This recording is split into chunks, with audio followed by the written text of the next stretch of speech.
Hello there, I'm John Tanner, Global Technology Editor for Telecom Asia.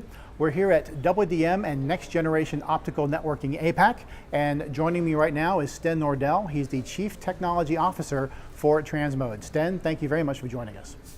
Thank you. Now let's start with the major challenges that you see operators trying to overcome today in the optical space. Well, I think there are a couple of them, and one which stands out is, of course, the growth of bandwidth, which everyone is aware of, and the problem is how you deal with that. And I think that there are two areas of interest. One is, of course, more bits per wavelength, but also the other one is how you can actually move the WDM technology further out into the access to support the growth.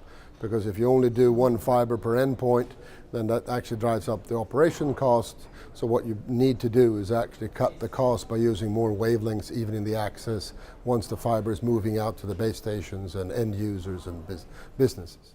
There's a number of different PON technologies out there, but after a modest start, WDM-PON is starting to really gain traction now. What's driving the need for WDM-PON both globally and in Asia Pacific? Well, I think there are a couple of reasons. The GPON has been around for some time, and I think that was a good idea from the beginning if you weren't interested in a lot of bandwidth, more for the residential side. But what we see now is that more businesses and small businesses, and actually also residential, are interested in more bits per endpoint.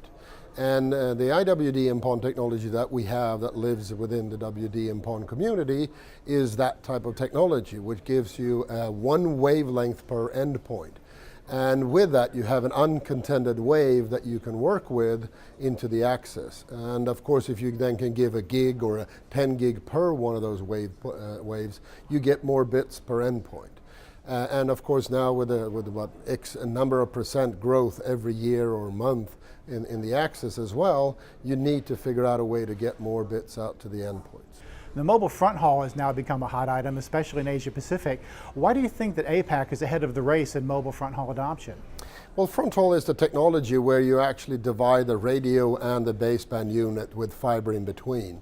And of course, with the density here in Asia, that sort of cloud RAN architectures pays off very well, where you can actually concentrate the baseband units in one place and then have many radios hanging off it.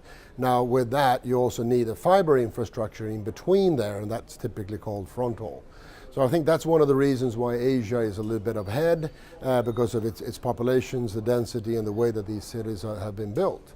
But also the need for more bandwidth is also one of those things that front haul works very nicely for. Small cells, a lot of small cells in combinations with maybe one or two macros also means that you need a fiber infrastructure between the baseband and the radio head.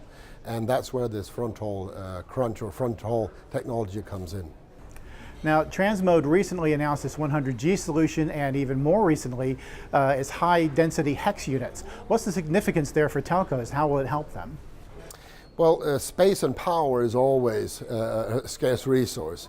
So, and specifically here in Asia and in very, very urban areas, you need to crunch as much as you can into a small space. And with the hex card on the 10 gig, we've been able to do very, very dense architectures for 10 gig. But even so, our 100 gig solution that we launched a couple of weeks ago is all about cost, density, and lower power. And I think both of these technologies that we've launched in the last couple of weeks is about helping to drive down the operation cost for power and operation cost for space for both 10 gig and 100 gig technology in the metro specifically.